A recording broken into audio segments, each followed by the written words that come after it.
जय हिंद दोस्तों। आप में से बहुत सारे लोगों को लगता है कि पृथ्वी गोल है। हमारी पृथ्वी गोल नहीं है। कुछ लोगों को लगता है कि चपटी है, चपटी भी नहीं है। कुछ लोग कहते हैं कि नारियल छोड़ा मौसम्बी की तरह है। ऐसा कुछ नहीं है। समझिए कि आखिर हमारी पृथ्वी है कैसी।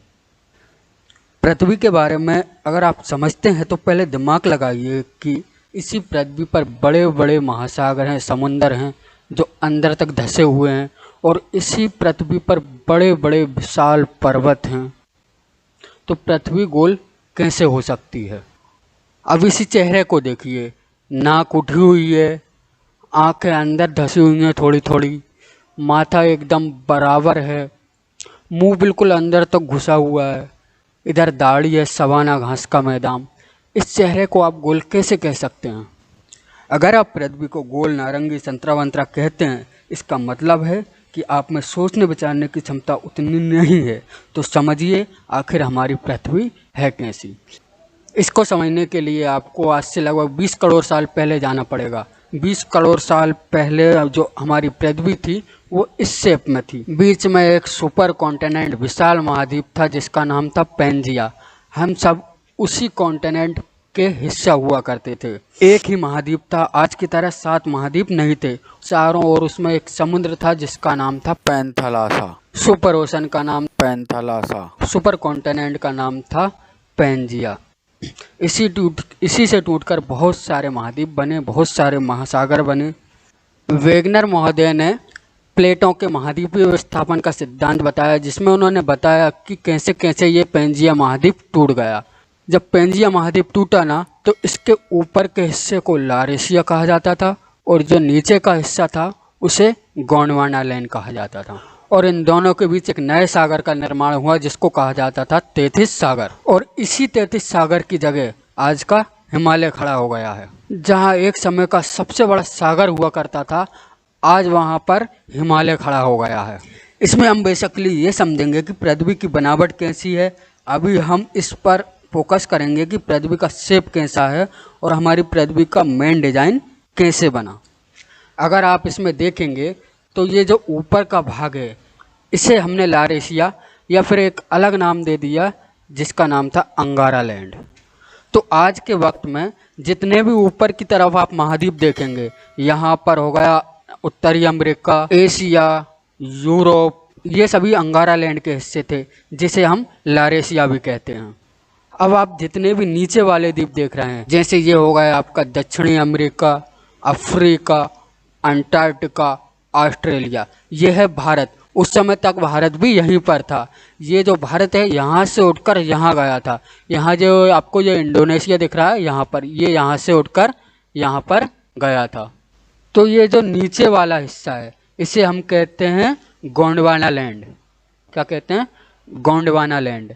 इसे जम्बूद्वीप भी कहा जाता है। वर्तमान में भले भारत उत्तरी भाग में यहाँ पर है, लेकिन जब इसे ओरिजिन किया गया था आज से लगभग 15 करोड़ साल पहले, इस वक्त देखिए ये टूटने फूटने की शुरुआत तो हो चुकी थी लगभग 20 करोड़ साल पहले, लेकिन ये प्रक्रिया बहुत धीमी होती है। ये एक साल में केवल 5 सेंटीमीटर खिसकता है। तो देखिए ना, हजारों किलोमीटर खिसक गया था, तो कितने करोड़ साल लगा होगा। तो धीरे धीरे भारत यहाँ से यहाँ तक आया था और ये शुरुआत में गोंडवाना लैंड का हिस्सा था।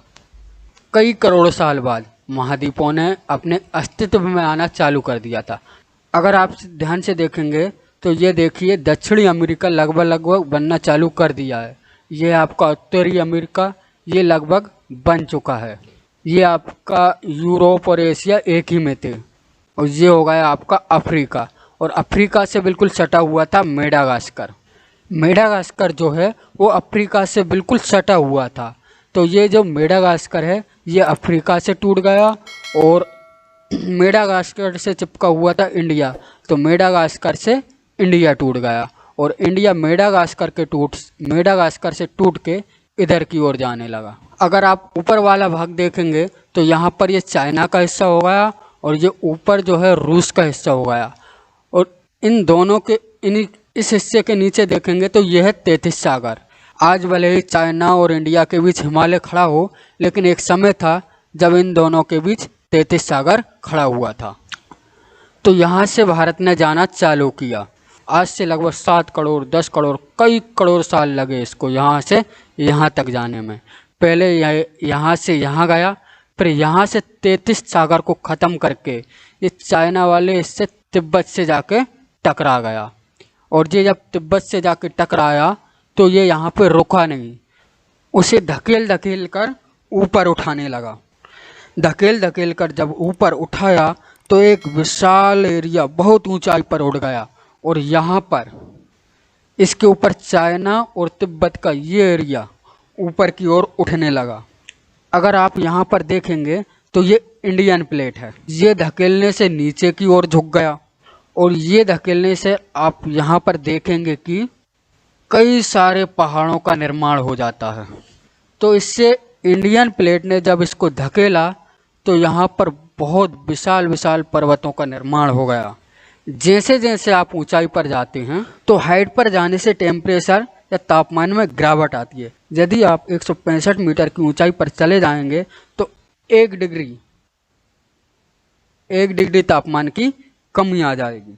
हिमालय पर्वत लगभग 9000 मीटर ऊंचा है। अगर आप इतना ऊपर जाएंगे तो देखेंगे तो 45 डिग्री तापमान की कमी आ जाएगी। इसलिए यहाँ पर 45 डिग्री तापमान गिरने से बर्फ का अंबार लग जाता है।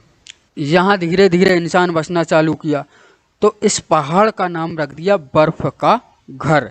जिस तरह पुस्तक के घर को पुस्तकालय कहते हैं, घर को हिंदी में हम आलय कहते हैं। जैसे पुस्तक का घर हो गया पुस्तकालय, भोजन का घर हो गया भोजनालय, उसी प्रकार बर्फ को हम हिम भी कहते हैं। तो इस प्रकार हिम का घर हो गया हिमालय। ये तो होगा हिमालय पर्वत का निर्माण। अब आप ये जो उबड़ खाबड़ स्थिति देख रहे हैं ये है हमारी पृथ्वी। अब पृथ्वी सच में कैसी होती है वो अगर देखना है तो देखिए, ये है आपकी पृथ्वी। ये ओरिजिनल पृथ्वी, इसको कंप्यूटराइज करके शेप लिया गया है। यहाँ पर अब आप बताइए ये कैसे गोल है? इसको कौन कहेगा कि ये गोल है या फिर चपटी है? पहले के ज़माने में लोग कहते थे पृथ्वी चपटी है। ये बहुत प्राचीन बातें हैं, इनको अभी से मत मिलाइए। उस वक्त उसी को सच माना जाता था और अभी के वक्त में ये सच नहीं है। तो ये जो चीज़ है ये पृथ्वी है। भूगोलवेताओं ने इसके लिए एक अलग डिज़ाइन बनाया है, एक अलग डिज़ाइन, उसको क्या नाम दिया है? ये देखिए, ये जो पृथ्वी है अगर इसमें आप देखेंगे तो इसका ये जो वाला एरिया है ये उठा हुआ है और ये वाला एरिया धंसा हुआ है।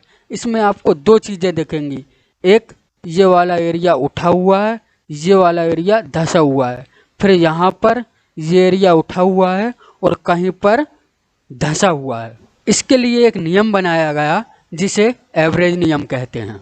एवरेज नियम कहता है कि धंसे वाले हिस्से से थोड़ा ऊपर उठा के और उठे हुए हिस्से से थोड़ा नीचे ले जाके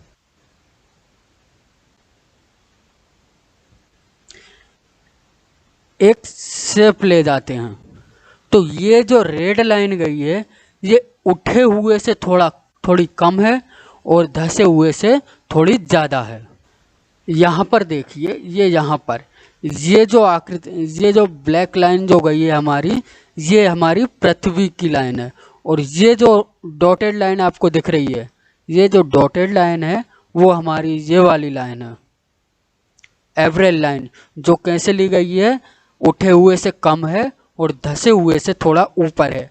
तो ये जो लाइन बनाई है हमने वो ये हमारी डॉटेड लाइन है। तो ये जो हमारी एवरेज जो लाइन होती है वो हमें गोल दिखती है।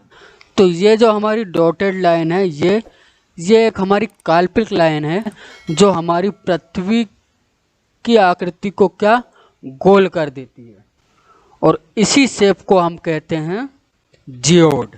तो हमारी जो पृथ्वी की आकृति है वो है जियोड। अब आप ये मत कहिएगा कि पृथ्वी का जो शेप होता है वो गोल होता है। हमारी पृथ्वी का जो शेप होता है वो जियोड होता है। अब इसके ऊपर कहाँ कौन पर्वत है, कहाँ क्या चीज़ है, इस पढ़ने की क्रिया को, जियोड के ऊपरी पढ़ाई को, जियोड की ऊपरी पढ़ाई को हम जियोग्राफी या भूगोल कहते हैं। अब इसी जियोड शेप के अंदर घुसकर पढ़ते हैं, इसके अंदर घुस जाते हैं कि ये साला ज्वालामुखी कहाँ से आ रहा है, भूकंप कहाँ से आ रहा है। तो इसके अंदर घुसकर करने वाले अध्ययन को हम कहते हैं जियोलॉजी। जियोलॉजी या भूगर्भ विज्ञान। जियोग्राफी और जियोलॉजी दोनों जियोड शब्द से मिलकर बने हैं। जियोड जो होता है वो हमारी पृथ्वी का आकार होता है।